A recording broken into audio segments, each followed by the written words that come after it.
सरकारी भूमि के साथ साथ सरकारी धन का गबन कर रहा दबंग प्रधान प्रभास पटेल। प्रयागराज विकासखंड शंकरगढ़ के अंतर्गत जितने भी ग्राम सभा हैं उनके विकास के लिए शासन प्रशासन से ब्लॉक शंकरगढ़ के माध्यम से प्रधान को गांव के उन्नति विकास के लिए लगातार धन दिया जा रहा है। वहीं दूसरी ओर पगुआर ग्राम सभा एक ऐसा गाँव है जो कि काफी पिछड़ गया है, क्योंकि पगुआर गाँव में न तो सरकार द्वारा दिए गए धन का उपयोग हो रहा है और न ही उसके उन्नत की ओर किसी का ध्यान जा रहा है। पगुआर प्रधान पर गबन का आरोप लगाते हुए प्रभास पटेल ने कहा कि पगुआर गांव के विकास के लिए जो भी धन सरकार द्वारा आता है उसकी भारी मात्रा में गबन कर दिया जाता है एवं यहां तक कि सरकारी भूमि का भी निजी स्वार्थ के लिए कब्जा कर उसका भी गबन कर लिया गया है। वहीं दूसरी ओर लाखों रुपए जो कि गांव के विकास एवं सौंदर्यीकरण के लिए था उसका गबन कर खुद अपने घर का सौंदर्यीकरण कर दिया गया, जिसके तहत प्रभास पटेल ने कहा कि मैं प्रधान द्वारा किए गए गबन को उजागर करने के लिए शासन प्रशासन के यहाँ लिखित शिकायत कर चुका हूँ। यहाँ तक कि सरकारी धन का जो गबन एवं उसका अनुचित उपयोग हुआ है या हो रहा है उसके लिए हमने आरटीआई दाखिल कर दिया है, जिससे गरीब जनता का हक उनको मिल सके। इसके आगे उन्होंने कहा कि मैं जब तक सरकारी धन का सही तरीके से उपयोग नहीं होता तब तक हम न्याय की लड़ाई लड़ते रहेंगे। उस हल्के की 2 आराधी नंबर को उन्होंने अकेले ही सफाया कर दिया।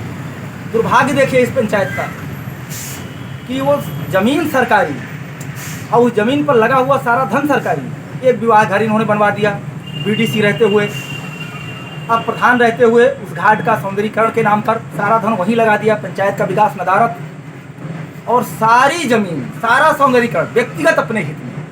शासन को तो चाहिए कि इनसे कारण बताओ नोटिस जारी करके सरकारी जमीन और सरकारी धन लगा हुआ इनसे ही वसूले और सारा कुछ ठीक ठाक करके विवाह घर के बाउंड्री वाल करा के सारी जमीन को सुरक्षित करा। तो क्या आप जानकारी दे सकते हैं कि इन्होंने कितने रुपए का घोटाला किया होगा या कितने रुपए? अब सबसे बड़ा घोटाला है कि अगर सरकार को इस संपत्ति का उन्होंने पैसा नहीं दिया, जो जमीन इन्होंने अतिक्रमण कर रखा है, तो जिसका मूल्यांकन राजस्व विभाग करेगा कि हमारी ज़मीन कितने की है।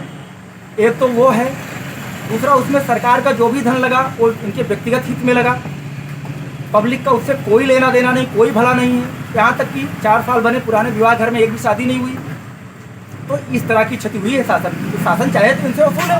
अब जो भी व्यक्तिगत हित में हुआ, जनता के हित में नहीं हुआ है, वो सब क्षति है।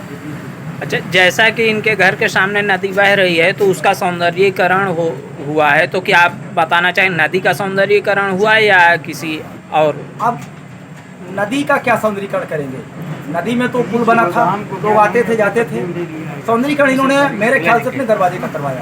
उसको कुछ सक्षम अधिकारी देखें कि आखिर ये कौन सा पिकनिक प्लेस है, यहाँ कौन आता जाता है, और यहाँ तक कि वो सरकारी बिजली का भी दुरुपयोग कर रहे हैं, तगड़ा दुरुपयोग कर रहे हैं। वो शाम टाइम फव्वारा चला देते हैं और वो जो LED लगी है सब